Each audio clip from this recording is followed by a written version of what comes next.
بسم اللہ الرحمن الرحیم۔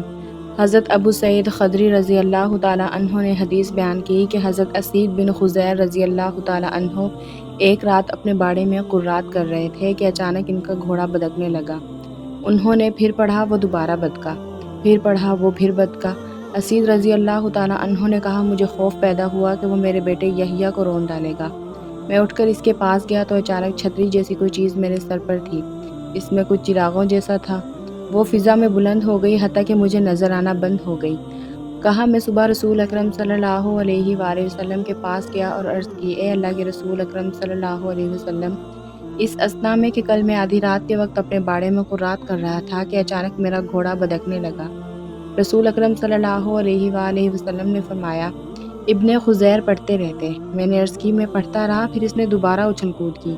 رسول اکرم صلی اللہ علیہ وآلہ وسلم نے فرمایا، ابن خضیر پڑھتے رہتے۔ میں نے کہا، میں نے قرات جاری رکھی، اس نے پھر بدک کر چکر لگانے شروع کر دیے۔ رسول اکرم صلی اللہ علیہ وآلہ وسلم نے فرمایا، ابن خضیر پڑھتے رہتے۔ میں نے کہا، پھر میں نے چھوڑ دیا، میرا بیٹا یحییٰ اس کے قریب تھا، میں ڈر گیا کہ وہ اسے رون دے گا تو میں نے چھتری جیسی چیز دیکھی، اس میں چراغوں کی طرح کی چیزیں تھیں، وہ فضا میں بلند ہوئیں حتیٰ کہ مجھے نظر آنا بند ہو گئی۔ اس پر رسول اکرم صلی اللہ علیہ وآلہ وسلم نے فرمایا، وہ فرشتے تھے جو تمہاری قرات سن رہے تھے، اور اگر تم پڑھتے رہتے تو لوگ صبح ان کو دیکھ لیتے، وہ ان سے اوجھل نہ ہوتے۔ عطا بن ابی رباح نے حدیث بیان کی، کہا، ایک دن حضرت ابن عباس رضی اللہ تعالیٰ عنہما نے مجھ سے کہا، کیا میں تمہیں اہل جنت میں سے ایک عورت نہ دکھاؤں؟ میں نے کہا، کیوں نہیں؟ انہوں نے کہا، یہ سیاہ فام عورت ہے۔ یہ نبی کریم صلی اللہ علیہ وآلہ وسلم کی خدمت میں حاضر ہوئی اور عرض کی، اللہ کے رسول، مجھ پر مرگی کا دورہ پڑتا ہے جس سے کبھی میرا لباس کھل جاتا ہے، آپ میرے لیے اللہ سے دعا کیجیے۔ آپ نے فرمایا، اگر تم چاہو تو اس پر صبر کرو اور تمہارے لیے جنت ہے، اور اگر تم چاہو تو میں اللہ سے دعا کرتا ہوں کہ وہ تم کو صحت عطا فرمائے۔ اس عورت نے کہا، میں صبر کروں گی۔ اس نے کہا، میرا لباس کھل جاتا ہے، آپ اللہ سے یہ دعا فرما دیں کہ میرا لباس نہ کھلے، تو آپ صلی اللہ علیہ وآلہ وسلم نے اس کے لیے دعا فرمائی۔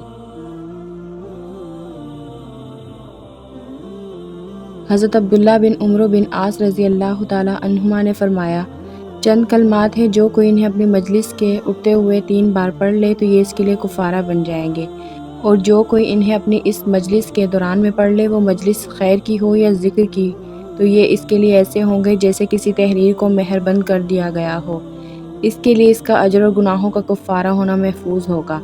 وہ کلمات یہ ہیں، سبحانک اللہم و بحمدک لا الہ الا انت استغفرک و اتوب الیک۔